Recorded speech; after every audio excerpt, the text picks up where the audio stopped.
So, as per usual, I'm late to the party. I've only just gotten around to watching One Punch Man. I've been hearing a lot of hype about it for a really long time. A lot of people saying it's the best new anime they've watched in a long time. However, I just hadn't got around to it, and I think there was a reason for that. And it's probably the same reason most people don't get around to it, I think. And that is because the premise just sounds so weak. I mean, obviously, the premise of One Punch Man is that we've got a hero that defeats everything in one punch. Where can you go from there? There doesn't sound like there could be any kind of character development. It doesn't sound like there's any kind of build up, suspense, all those kind of things you look for in a great show, whether it be anime or movie or TV show or anything. So today I'm going to answer the question, is One Punch Man worth watching?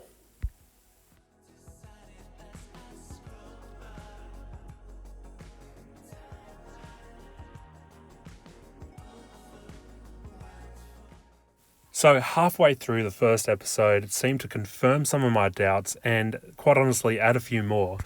So, we've got this half lobster, half man in his underwear, which, watching by myself, it's like, okay, whatever, I can accept that, I'll let that pass. But it's just the kind of thing that when your partner walks in and you're watching this goofy monster parole down the street, you've suddenly got to explain why. Why am I watching a half-naked lobster parole down the street? Why is this entertainment to me? But once you get past that, once you accept it for what it is, which I think part of what this monster is, just accepting the show for what it's going to be, by the end of the episode, you find that you're ready for another one. You had fun. You enjoyed it.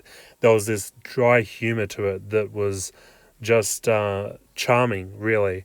And then you start getting on to the next episode and the one after, and you realise there's quite a lot more depth to this premise than you first thought.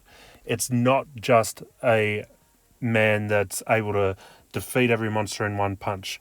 He can, and there's no real reason to it. His only reasoning is a fairly basic training regime, which everyone else says that's pretty basic. They even address it in the show. So it starts to make you wonder, actually, why is this character so strong? Will they ever answer that? I don't know. Maybe they'll just leave it as it is. It seems like the kind of show that will just leave it unexplained. But nonetheless, it has that sense of mystery to it that it seems like some other characters are trying to find out. And then I started to realize that this character, One Punch Man, Saitama, he is extremely relatable to situations I've been in before. He is a man that is at the top of his game. He has nowhere else to go, and he is bored of the thing that he used to claim to do as fun. He has no progression. And if anyone has ever been in a job where they are at the top of their game and there's no sight of career progression, you're literally the go-to person for everything, and it's something that you used to love, and it's now monotonous. It's now become boring for you, and you end up trying to find that same level of justification in that job, and you just can't. Usually, most people end up leaving the job, going to another job. If there's no career progression, you've done what you can, and you're at the top of the game. It doesn't feel like there's anywhere else to go. You've either got to make your own path in that job for career progression, or if that's not possible, most people leave. And that's why I think that this show really relates. It relates in an unexpected way. You find yourself feeling for this guy that is super powerful for no apparent reason, and you're suddenly relating it to your own life. And that's something that took me by surprise. It added this extra layer of depth that I wasn't expecting. It probably wasn't overly intentional, but it's there, and that's the premise that it is now. Aside from that, we've got pretty basic foundations for world building. We've got arbitrary system where we've got the cities that are named from A to Z for no apparent reason, and monsters just attack them again for no apparent reason. At the start of this first season, at least, there's no reason why we've got monsters there. There's no reason why they're just attacking randomly.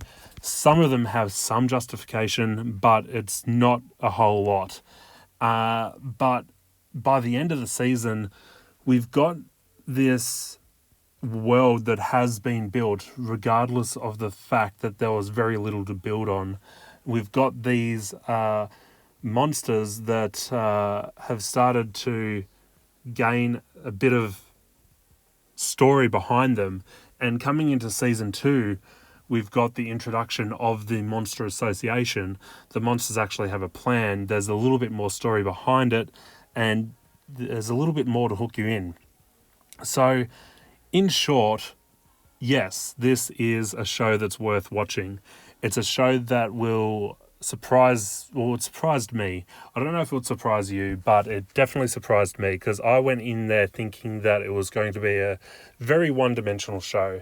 And in some ways, it is a very one-dimensional show, but if you look a little bit deeper, you can see the second and third dimension, and you can get a little bit more out of it. At least that's what it was for me.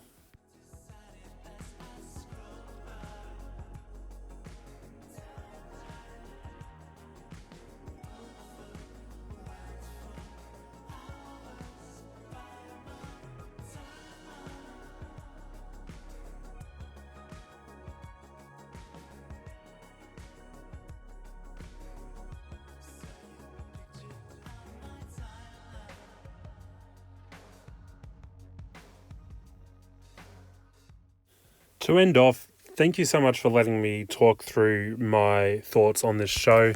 If you've seen the show, leave a comment in the comments below whether you think that I'm looking too deep into this and this is a one-dimensional show, or whether you saw something else in it, or whether you agree with what I had to say. Either way, I think that each person can get out of shows something different, and that's what makes anime special. That's what makes entertainment special. It's what makes TV shows in general art. So let me know what you thought. If you like this video, like and subscribe. I'll have more like this surely coming next. And yeah, thanks for watching.